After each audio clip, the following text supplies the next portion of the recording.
Today I'm going to share some of my best tips for creating realistic paintings with Inktense. The biggest game changer for getting super smooth, realistic blends? Treat your Inktense blocks almost like watercolor paints. Let me show you what I mean. Instead of scribbling the block directly onto your paper, which can leave chunky, uneven bits that just don't blend out, do this. Add water to your palette or even right onto the block itself, and pick up that gorgeous diluted color and paint that on your paper just like you would a watercolor wash. This creates the smoothest, most beautiful base layers. Watch how seamless it looks when the color flows onto the paper in a way that applying the block or pencil directly to the blank paper can't. See how soft and blended that wash is? That's the look we're after for those dreamy base layers.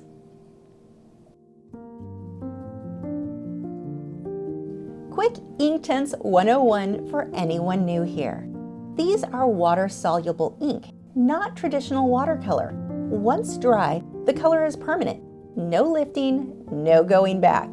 But that's actually a huge advantage once you get the hang of it. My favorite technique that makes everything so much easier: block in your darkest values and details first, then layer your colors on top. With regular watercolor, doing darks first would be a disaster. Everything would bleed and turn into mud, but with Inktense, it's brilliant. In this piece, I started with black for most of the shadows, but in the areas that will eventually be bright yellow, I used purple or magenta underneath for those details first, because if I were to use black and then put yellow over that, that's going to create a kind of ugly greenish tone that I don't want here. Just make sure that everything is bone dry before you move on to the next layer. Patience pays off here.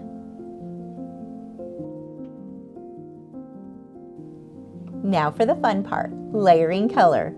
I stick with the same trick. Then the Inktense blocks with water to get the exact intensity that I want. If you want the color lighter, just mix more water and allow the white of the paper to lighten the color itself. Darker and more saturated color is what you're looking for? Then use less water.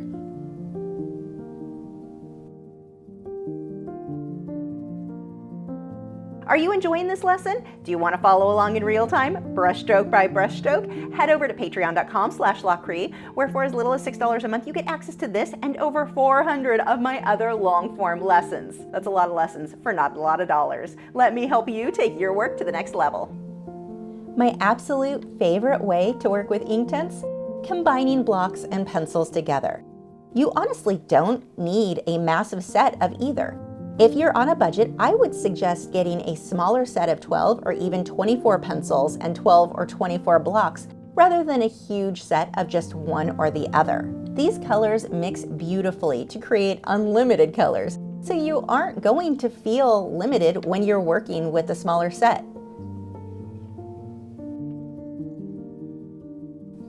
Just a quick brag, did you know that my artwork is on the tins of the Inktense blocks and pencils? Yep, that's my sea turtle on the blocks and dolphin on the pencil tins. No, this video isn't sponsored, but I couldn't help but to brag about that.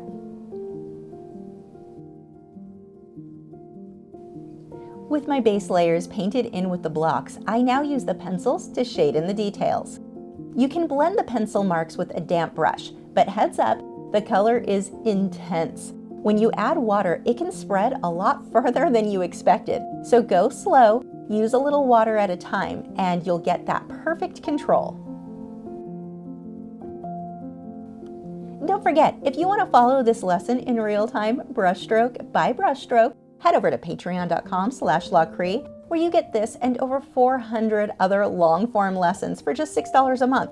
Don't wait to sign up because that low price will not be lasting for much longer. Lock in that low rate and let me help you take your work to the next level. Do you want more Inktense tips? Check out this video next.